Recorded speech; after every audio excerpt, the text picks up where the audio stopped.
درود رفقا، چطورید؟ خیلی خوش اومدید به ویدیوی جدید دیگه. اسم من کیانه و امروز اومدم با معرفی چند تا کتاب جذاب و باحال برای شما دوستای گلم توی خونه که میخوام بهتون معرفیشون کنم. ولی این کتابای کوچولو هستن، کتابایی که میتونید با خودتون حملشون کنید، توی کیفتون بذارید، توی کولتون بذارید و خیلی جاها میتونید اونا رو باز کنید، شروع کنید به خوندن و خیلی هم زود تمام میشن. بهشون میگن کتابای یک روزه یا 2 روزه که هر وقت شروعشون کنید شاید 1 روز بعد 2 روز بعد تمامش کنید.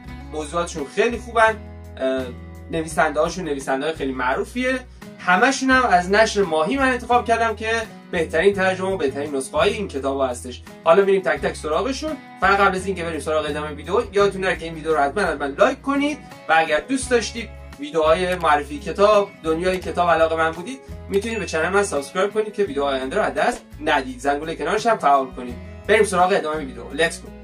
خب رفقا، این کتابایی که میخوام بهتون معرفی کنم همشون مال نشر ماهیه. کتابای نارنجی رنگ نشر ماهی که خیلی جذابن. قطعشون قطع جیبی یا همون پالتویی کوچولو هستش و کتاباشون هم رمان هستن همشون، یعنی هیچ کتاب روانشناسی یا فلسفی نیست بینشون. همشون رمان‌های ادبی ان و اکثرشون هم جزء آثار کلاسیک به حساب میاد.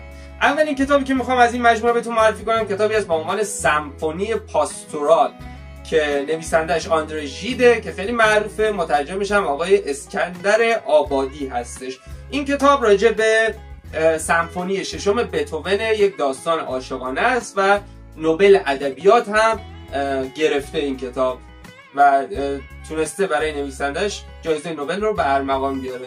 داستانش عاشقانه و خیلی جذابه و راجع به سمفونی ششم بتهوونه. عنوان بعدی که میخوام بهتون معرفی کنم کتابی از با عنوان بانوی میزبان، اثر نویسنده معروف فئودور داستایوفسکی، نویسنده روس و ترجمه آقای سروش حبیبی. چاپ 18 میشه. این داستان هم یک داستان عاشقانه هستش و همینطور که میدونید طبق بقیه کتاب‌های داستایوفسکی این داستانش هم برگرفته و الهام گرفته از زندگی خودشه، اما در جوانی. قهرمان داستان یک فرد طرد شده یا یک جورایی منزویه که در زندگیشو به روی اجتماع بسته و میخواد خونه‌شو جابجا کنه و بره یک مکان دیگه زندگی کنه. دنبال خونه میگرده و یهویی با یک خانومی آشنا میشه به نام کاترین یا کاترینا اگه اشتباه نکنم. دل میبازه به او و تصمیم میگیره که مستاجر او بشه و داستان از همین جاها شروع میشه و دل میبازه و عاشق میشه. خیلی زیباست، خیلی قشنگه، بهتون پیشنهاد میکنم با ترجمه آقای سروش حبیبی حتما برید سراغش. عنوان بعدی یک عنوان خیلی معروفه به نام موشها و آدمها، اثر جانشتاین بک یا جانشتاین بک. ترجمه باز هم آقای سروش حبیبی. چاپ 38 میشه. داستان راجع به 2 فرد بیگانه است که میخوان جایگاه خودشون رو در دنیای واقعی پیدا کنند و داستان هم مسائل سیاسی و اجتماعی داره، هم راجع به دوستی در جهان میگه، راجع به اختلاف طبقاتی میگه، راجع به تبعیض نژادی میگه و کلاً جزء رمان‌های ادبی و سیاسی اجتماعی به حساب میاد و داستان فوق‌العاده جذابی داره. معروف‌ترین کتاب جانشتاین بک هستش که ایشون هم جایزه نوبل ادبیات گرفته و این کتابش هم جز بهترین و برجسته‌ترین آثار جانشتاین بک است. عنوان بعدی که میخوام بهتون معرفی کنم رویای آدم مضحک و 7 داستان کوتاه دیگر، اثر فئودور داستایوفسکی. این هم مجموعه داستان خیلی جذاب، جز آثار معروف داستایوفسکی هستش و همینقدر کتاب کوچولو و کم صفحه‌ای. ترجمه آقای رضا رضایی که بهترین ترجمه هستش. آقای رضا رضایی ازش کتاب‌های دیگه هم قبلا تو ویدیو قبلمون معرفی کردیم با ترجمه ایشون، مثل آثار کلاسیک عاشقانه که توی ویدیوهای دیگه براتون این گوشه بالا میاد، اون رو هم میتونید ببینید. آثار جین آستین هستش، امیلی برونته، شارلوت برونته، اونا رو هم توی ویدیو دیگه بهتون معرفی کردم با ترجمه همین آقای رضا رضایی. حتما اون ویدیو رو هم از دست ندید. بریم سراغ کتاب بعدی. عنوان بعدیمون رنج‌های ورتر جوان، اثر یوهان ولفگانگ فون گوته با ترجمه آقای محمود حدادی.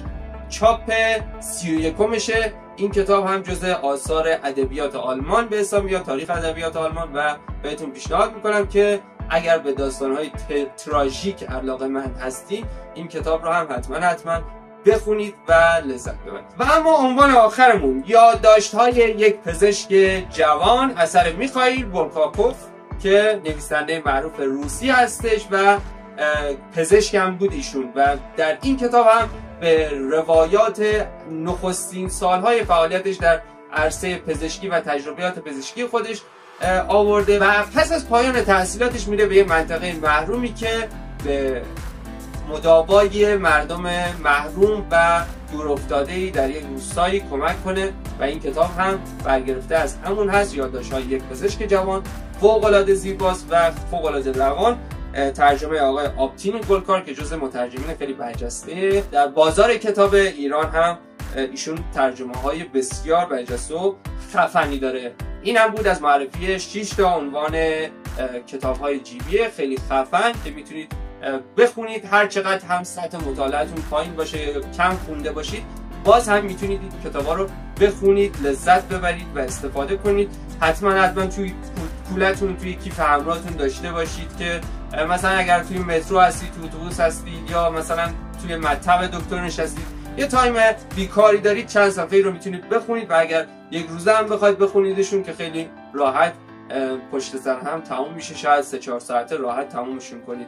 امیدوارم که لذت برده باشید از این کتاب ها. حتما بهتون پیشنهاد میکنم همین نشر ماهی این کتاب ها رو بخرید، نسخه دیگه‌اش رو تهیه نکنید چون بهترین ترجمه ها هستن و مطمئنم که خیلی روان و راحت میتونید این کتاب ها رو بخونید و لذت ببرید. ممنون که با من توی این ویدیو هم همراه بودید. اگر دوست داشتید سری به کانال منم بزنید، ویدیو قبلم ببینید، کلی کتابای مختلف بهتون معرفی کردم و اگر دوست داشتید این ویدیو رو لایک کنید، دوست داشتید به کانالم سابسکرایب کنید. اگر به ویدیوهای معرفی کتاب و دنیای کتاب و مطالعه علاقه‌مند هستید که خیلی عالی میشه، ممنونتون میشم که حمایت میکنید و خیلی دوستتون دارم. به زودی زود با ویدیوهای بعدی میبینمتون. فعلا خداحافظ.